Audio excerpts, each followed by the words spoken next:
জন্মের পরের থেকে 12 চাঁদের খুতবা শুনতে শুনতে মুসল্লি হয়রান। ঠিক না ভাই? মুসল্লি হয়রান হয়ে গেছে। ইমাম সাহেব খতিবদেরকে বলবো, আমার প্রিয় ইমাম সাহেবেরা, খতিব সাহেবেরা, বাংলাদেশে যত টিভি চ্যানেল আছে, যত টেলিস্টোরিয়াল চ্যানেল আছে, স্যাটেলাইট চ্যানেল আছে, মানুষ সবাই মিলে যে প্রোগ্রামগুলি দেখে, সন্ধ্যার পর অফিস আদালত শেষ করে কাজ হয়ে চিত হয়ে ঘুড়িটা বাইর করে দিয়ে হাতের রিমোট নিয়ে প্রোগ্রাম দেখে। ওই সময় সবচেয়ে গুরুত্বপূর্ণ প্রোগ্রাম সংবাদগুলি হয়। কিন্তু জরিপ দেখা গেছে প্রত্যেকটা মানুষ এক সপ্তাহে যে পরিমাণ টিভি দেখে, যে পরিমাণ সংবাদ দেখে, সব মিলায় 2 কোটির উপরে লোক দেখে না। টিভি দেখা মানুষ বাদ দিয়ে দিছে। কিন্তু খতিব সাহেব, ইমাম সাহেবের সামনে একজন লোক আসে, যে লোক সপ্তাহে বৃহস্পতিবার সবচেয়ে আরামের ঘুমটা দেয়, সকালবেলা উঠে সবচেয়ে ফ্রেশ জামাটা পরে, সবচেয়ে ভালো একটা গোসল করে, বাড়ির সাথে দমের একটা নাস্তা খায়, খাওয়া দাওয়ার পরে সুন্দর করে ওই ব্যক্তিটা মসজিদে খতিবের সামনে আসে। সে তখন রেডি, আমার খতিব সাহেব তখন রেডি না। খতিব সাহেব কোনো রকম খালি 12 সামনে দিয়ে পার করে দেয়। এই জন্য আমরা বলেছি প্রিয় ভাইরা, মসজিদ ভিত্তিক হালাকা, মসজিদ ভিত্তিক আয়োজন, মহিলাদের জন্য তালিম, এইগুলো আমরা আপনাদের মাধ্যমে এই মসজিদগুলোতে যেন কার্যকর হয়। মেয়েরা মসজিদে আসতে পারে না, কিন্তু মেয়েদের জন্য মসজিদে তালিম তরবিয়াতের ব্যবস্থা করা। তারা কেউ হায়েজের বিধান জানে না, নিফাসের বিধান জানে না, হালাল হারামের বিধান জানে না, পাকসাপ পর্যন্ত জানে না, ফরজ গোসল জানে না, অবাক হয়ে যাবে। এই জন্য মসজিদগুলোতে মাসে একটা তালিম, সপ্তাহে একটা তালিম, পাক্ষিক বৈঠক, মাসিক হালাকা, এই কাজগুলি যেন গ্রহণ করা হয়। যেই 5টা কাজের কথা বললাম, এইভাবে আমরা কার্যক্রমগুলো চালাচ্ছি এবং আপনাদের কাছে অনুরোধ করতেছি, আপনারাও এইভাবে এই কার্যক্রমগুলো চালানোর জন্য উদ্যোগ নেন। বুদ্ধি লাগলে নেন, পরামর্শ লাগলে নেন, যোগাযোগ করেন। ক্ষুদ্র একটা হায়াত, এই হায়াতে আমরা একটা ভালো কিছু করে যেতে চাই। আপনারা মসজিদের দায়িত্বশীল যারা আছেন, এইভাবে উদ্যোগ নেন। আল্লাহ যেন তৌফিক দান করেন। প্রিয় ভাইরা, প্রিয় আমার মুসল্লিরা, যারা এত কষ্ট করে এসেছে, আমরা আপনার জন্য ভালো করে বসার ব্যবস্থা করতে পারি নাই। এলাকার কোন ডেকোরেটর আমাদেরকে কাপড় দেয় না। এই মাইক পাবনা থেকে নিয়ে আসছি, লাইট পাবনা থেকে নিয়ে আসছি, কিন্তু কাপড় তো আনা যায় না। এলাকার ডেকোরেটরে কাপড় নাই, এলাকার মানুষজনের কাছে খেয়ার নাই। এই সময় একটু লাড়া পেরে দিয়ে কোন রকম আপনারা বসেছেন, আপনারা আমাদের এই ভুলগুলা ক্ষমা করবেন। সম্মানিত হাজিরিন, 2 দিন ব্যাপী ইসলামী সাহিত্য কেন্দ্রের উদ্যোগে আজকের এই মাহফিলের সমাপনী অধিবেশনের আগত বিভিন্ন সম্মানিত তাওহীদি জনতা, আমি মূলত ওয়াজ করার জন্য আপনাদের কাছে বসি নাই। শাইখ আহমদুল্লাহ আসছেন, আল্লাহ মামুনুল হক আসছেন, রাস্তাটা অনেক প্রেসার। এই সময়টুকুতে আমি আপনাদের কাছে ক্ষুদ্র 2টি কথা, আমার দিলের কিছু অনুভূতি আপনাদের কাছে জানানোর জন্য বসেছি। প্রিয় ভাইরা, আমি একটা আয়াতে কারিমা তেলাওয়াত করেছি, যে আয়াতে কারিমায় আল্লাহ বলছেন, বাল নাকযিফু বিল হাক্কি আলাল বাতিল। আমি আল্লাহ রাব্বুল আলামিন বলছি, হক, এই সত্য, এই ইসলাম, এই কোরআন, এটি বাতিলের উপর আঘাত করে। আল্লাহ বলছেন কেমন আঘাত? ফায়াদমাগুহু, আরবিতে দামগুন শব্দের অর্থ হচ্ছে ব্রেন, চেতনা। মানুষের যে অঙ্গে মাইর খায়, চেতনাহীন যদি না হয়, তাহলে মানুষ অনুভূতি প্রকাশ করতে পারে। কিন্তু মানুষ যদি একবার চেতনাহীন হয়ে যায়, তাহলে ওই মানুষ আর অনুভূতি প্রকাশ করতে পারে না। আল্লাহ বলছেন ইসলামের মাইর, ইসলামের পরিবর্তন, কোরআনুল কারীমের পরিবর্তন। আল্লাহ বলছেন এটা চেতনার পরিবর্তন, আদর্শের পরিবর্তন, নৈতিকতার পরিবর্তন। যতক্ষণ পর্যন্ত আদর্শিকভাবে মানুষকে পরিবর্তন করা যাবে না, নৈতিকভাবে বদলানো যাবে না, ওই মানুষ দ্বারা থাপড়বাজি কেবল হবে, প্রকৃতার্থে দেশ সমাজ বদলাবে না। প্রিয় ভাইরা, এখানে অনেক জেলার মানুষ আসছেন, অনেক থানার মানুষ আসছেন। আপনারা দেখেছেন আমরা মসজিদ ভিত্তিক সমাজ বিনির্মাণের একটা স্বপ্ন নিয়ে এই মাহফিলে আয়োজন করেছি। আপনাদের কাছে 5টা পয়েন্টে আপনাদের কাছে জানাই রাখতে চাই, আমরা এই মসজিদের স্বপ্ন দেখেছি কি জন্য। অনেক এলাকায় অনেক ইউনিভার্সিটি আছে, অনেক বড় প্রতিষ্ঠান আছে, অনেক বড় বিশ্ববিদ্যালয় আছে, সেখানকার মানুষজন সেইটাকে নিয়ে গর্ব করে। তারা বলে অমুক বিশ্ববিদ্যালয়ের পাশের বাসিন্দা আমি, অমুক গার্মেন্টস এর পাশের বাসিন্দা আমি, অমুক নেতার বাড়ির পাশের বাসিন্দা আমি। কিন্তু এইগুলা গার্মেন্টস, নেতা, প্রতিষ্ঠান কোনোটাই আদর্শের মানদণ্ড নয়। আমরা চিন্তা করেছি একটা মসজিদ ভিত্তিক সমাজ যদি প্রতিষ্ঠিত হয়, যেখানে কেবলমাত্র নামাজ, যেখানে কেবলমাত্র তেলাওয়াত নয়, এই মসজিদের কার্যক্রম সমাজে প্রভাব বিস্তার করবে। আমরা একটা ডকুমেন্টারি বানিয়েছি, আপনাদেরকে 4 মিনিটের একটা ডকুমেন্টারি দেখাবো। তবে তার আগে বলতে চাই, হে তরুণ, হে যুবক, আমার মুরব্বীরা, আপনারা আপনাদের এলাকার যে মসজিদ আছে ওই মসজিদগুলোকে নিরেট কেবল সালাত আদায় করা, নিরেট কেবল তেলাওয়াতের জায়গা না বানিয়ে মসজিদ ভিত্তিক সমাজ নির্মাণের জন্য এই কাজগুলো গ্রহণ করতে পারেন কিনা ভেবে দেখেন। 1 নম্বরে আমরা যে উদ্যোগ গ্রহণ করেছি সেটি হচ্ছে মসজিদ থেকে মক্তব পরিচালনা।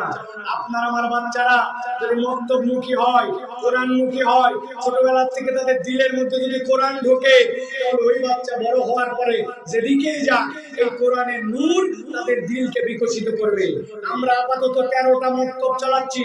মক্তব চালানোর একটা প্ল্যান দাঁড় করেছি আমরা। হেরার জ্যোতি কোরআন ক্লাস নামে আমরা মক্তব চালু করেছি। কিভাবে? একজন শিক্ষকের অধীনে 25 জন নিম্নে ছাত্র, উপরে 40 জন, একটা ব্যাচ। ফজরের পরে হতে পারে, এশার পরে হতে পারে, জোহরের পরে হতে পারে, প্রি স্কুল হতে পারে, আফটার স্কুল হতে পারে, কিন্তু মক্তব হবে 25 জন ছাত্র নিচে, উপরে 40 জন। 3 মাসের প্রজেক্ট। একজন শিক্ষক প্রথম মাসে বেতন পাবেন, দ্বিতীয় মাসে পাবেন, তৃতীয় মাসে পাবেন। 90 দিনের মধ্যে তাকে ওই বাচ্চাকে কোরআন ধরায় দিতে হবে। হাদিসের অন্তত 10টা হাদিস মুখস্থ করাতে হবে। ওই বাচ্চাকে নামাজ, রোজার বেসিক মাসাইল শেখাতে হবে। চতুর্থ মাসে যাওয়ার পরে আমরা একটা হাতে কোরআন তুলে দিব। 1 মাস ওই কোরআন ওই ওস্তাদের অধীনে পড়বে। যেই বাচ্চারা মক্তবে আসবে তাদেরকে অবশ্যই নাস্তা গ্রহণ করতে হবে। চকলেট হোক, বিস্কুট হোক, সিঙ্গারা হোক, চিপস হোক, কিছু খাইতে হবে তোমাকে। 25 জনের নিচে ক্লাস চলবে না, 40-এর উপরে চলবে না, যাতে ওস্তাদরা মনে না করে পাইছি একটা প্রজেক্ট। 12 মাস খালি আলিফ বা তাসা, আলিফ বা তাসা, আলিফ বা তাসা ফুরাবে না, এই সুযোগ নাই। 4 মাসে এক ব্যাচ কমপ্লিট। কেবল ছেলেদের মক্তব নয়, মুরব্বীদের মক্তব, মহিলাদের মক্তব, এইরকম করে আমরা এই সমাজের মধ্যে মক্তবের একটা কালচার আনতে চাই। আপনারা কি এই কার্যক্রমকে সমর্থন করেন? আপনারা কি চান আমাদের প্রত্যেকটা গ্রামে গ্রামে এরকম মক্তবদার হোক? এই মক্তব আমাদেরকে ইনশাআল্লাহ সমাজ বিনির্মাণের সোপান হিসেবে দেখাবে। দ্বিতীয় যে কার্যক্রম, আমরা গ্রামাঞ্চলের মানুষ, এখানকার মানুষ কিরি লাগায়, সরিষা লাগায়, আলু লাগায়, 10,000 টাকা লাগে, 5,000 টাকা লাগে, কিন্তু ওই টাকাটাই সুদী ব্যাংকের কাছ থেকে, দাদনওয়ালার কাছ থেকে নেয়, 5,000 টাকা নেয়। 1 মাস পরে 7,000 টাকা ফেরত দেওয়া লাগে, 10,000 টাকা নেয়, 12,500 টাকা ফেরত দেওয়া লাগে। আমরা ছোট্ট একটা কার্যক্রম কর্জে হাসানা ফান্ড গঠন করেছি। ওই কর্জে হাসানা ফান্ড 20,000 টাকা দিয়ে শুরু করেছিলাম। আল্লাহর দয়ায় ওটা বাড়তে বাড়তে এখন 8 লক্ষ টাকার কাছাকাছি গেছে। আমরা সবাইকে সহযোগিতা করতে পারি না, কিন্তু আমি আল্লাহর কসম করে বলতেছি, আমার যে ভাইয়েরা ধান লাগানোর আগে, সরিষা লাগানোর আগে, আলু লাগানোর আগে 5,000 টাকা, 2,000 টাকা, চিকিৎসার জন্য 10,000 টাকা নিয়েছে, এর 98% মানুষ আল্লাহর দয়ায় আমাদের টাকা আমাদেরকে ফেরত দিয়েছে। আপনারা কি চান আপনার মসজিদে এরকম ক্ষুদ্র উদ্যোগ নেওয়া হোক? উদ্যোগ নিয়ে এই মানুষগুলোকে সুদ মুক্ত ঋণ দিয়ে মানুষের বিপদের সময় পাশে আসা হোক। এটা হচ্ছে মসজিদের দ্বিতীয় কাজ, আমরা যেটা সার্বিকভাবে চেষ্টা করতেছি। 3 নম্বরে মসজিদের আরেকটা দায়িত্ব আছে। আমাদের মসজিদগুলো থেকে কোনো বিনোদনের ব্যবস্থা নাই। বলবেন হুজুর মসজিদ আল্লাহর ইবাদতের জায়গা, কি সব আবোল তাবোল শুরু করছেন বিনোদন? আমাদের ছেলেরা দেখবেন বিভিন্ন সময় ডেক বাজায়, অকেশনে একটু পিকনিক খাইলে গান বাজনা করে। আগে খাইতো বিড়ি, এখন বিড়ি খাওয়া বাদ দিছে, বিড়ির ভিতরের মশলা বাইর করে ওর ভিতরে গাঁজা ভরে খায়। আছে না ভাই? আমরা খালি বলছি তোমরা খুব খারাপ ছেলে, তোমাদের এগুলো করা উচিত না, এগুলো করা গুনার কাজ, এগুলো তারা করে জাহান্নামে চলে যাবে। ওই ছেলে কারো ওয়াজ শুনে না।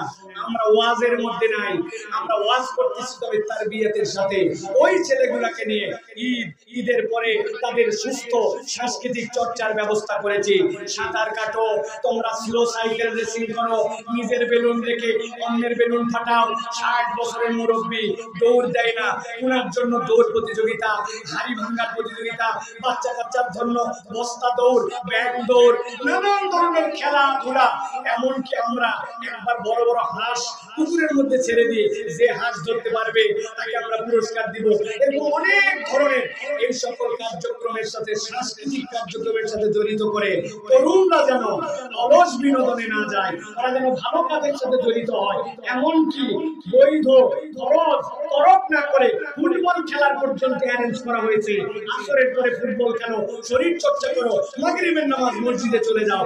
এই যুবকদেরকে অ্যাক্টিভ করে আলহামদুলিল্লাহ 3 শতাধিক যুবক আমাদের সাথে সম্পৃক্ত হয়ে এই সমাজ বিনির্মাণে সহযোগিতা করতেছে।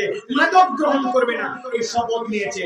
আপনিও কি চান আপনার মসজিদ থেকেও এরকম কার্যক্রম গ্রহণ করা হোক? ইনশাআল্লাহ। চতুর্থ যে কাজ, প্রিয় ভাইরা, আমি গ্রামে এসে দেখেছি ভাই, মানুষের যে কত অভাব, কত প্রয়োজন।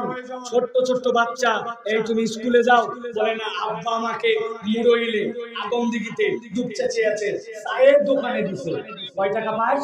বলছে আমার 2000 টাকা দেয়, আর দুপুরবেলা একবার খাবার দেয়। ওই 2000 টাকা ওর বাপ নেয়, ওই বাচ্চা স্কুলে যায় না, মাদ্রাসায় যায় না। আমরা আমাদের সামর্থ্য বেশি নয় ভয়, আপনাদের সহযোগিতা লাগবে, পরামর্শ লাগবে, দোয়া লাগবে। এই জন্য বলছি, আমরা একটা উদ্যোগ নিয়েছি। আমাদের 17টা বাচ্চা আছে রোলিং এ। ওই বাচ্চার বাপ ভ্যানওয়ালা, সে লাগাইছিল চায়ের স্টলে। ওই বাচ্চার বাপরে 1000 টাকা দেওয়া হয়। আর ওই বাচ্চার যে পড়ালেখার খরচ, মাদ্রাসায় ভর্তি করে সরাসরি ওস্তাদের মাধ্যমে তাকে স্টাইপমেন্ট দেওয়া হয়। কাউকে 2000, কাউকে 2500, কাউকে 1200, কাউকে 1300, এরকম করে দিয়ে কেউ হেফজখানায় পড়ে, কেউ মাদ্রাসায় পড়ে, কেউ স্কুলে পড়ে, কেউ বা দাখিল মাদ্রাসায় পড়ে। অনেক ছেলে এবং মেয়ে সহ আমরা এই যাকাত ফান্ডের থেকে যাকাতের হকদারকে আমরা যেন নিরক্ষর মুক্ত গ্রাম হয়, তারা যেন সমাজের বোঝা না হয়। কিছুদিন পরে ওই ছেলেগুলাই ছিনতাইকারী হবে, রাজনীকারী হবে, বদমাইশ হবে। গ্রাম থেকে নিরক্ষরতা মুক্তের জন্য এই প্রজেক্ট আমরা গ্রহণ করেছি। আপনারা কি চান আপনার এলাকাতে ম্যানেজমেন্টের মাধ্যমে মসজিদগুলা এই দায়িত্ব পালন করুন? ইনশাআল্লাহ। 5 নম্বর যে কাজ, সেটি হচ্ছে আমাদের মসজিদগুলা জুমার নামাজ আর জুমার ইমাম সাহেব আসলো, 12 চাঁদের ফজিলতের বয়ান বার করলো। জন্মের পরের থেকে 12 চাঁদের খুতবা শুনতে মুসল্লি হয়রান। ঠিক না ভাই? মুসল্লি হয়রান হয়ে গেছে। ইমাম সাহেব খতিবদেরকে বলবো, আমার প্রিয় ইমাম সাহেবেরা, খতিব সাহেবেরা, বাংলাদেশে যত টিভি চ্যানেল আছে, যত টেলিস্টোরিয়াল চ্যানেল আছে, স্যাটেলাইট চ্যানেল আছে, মানুষ সবাই মিলে যে প্রোগ্রামগুলি দেখে, সন্ধ্যার পর অফিস আদালত শেষ করে কাজ হয়ে চিত হয়ে ঘুড়িটা বের করে দিয়ে হাতের রিমোট নিয়ে প্রোগ্রাম দেখে। ওই সময় সবচেয়ে গুরুত্বপূর্ণ প্রোগ্রাম সংবাদগুলি হয়। কিন্তু জরিপ দেখা গেছে প্রত্যেকটা মানুষ এক সপ্তাহে যে পরিমাণ টিভি দেখে, যে পরিমাণ সংবাদ দেখে, সব মিলায় 2 কোটির উপরে লোক দেখে না। টিভি দেখা মানুষ বাদ দিয়ে দিছে। কিন্তু খতিব সাহেব, ইমাম সাহেবের সামনে একজন লোক আসে, যে লোক সপ্তাহে বৃহস্পতিবার সবচেয়ে আরামের ঘুমটা দেয়, সকালবেলা উঠে সবচেয়ে ফ্রেশ জামাটা পরে, সবচেয়ে ভালো একটা গোসল করে, বাড়ির সাথে দমের একটা নাস্তা খায়।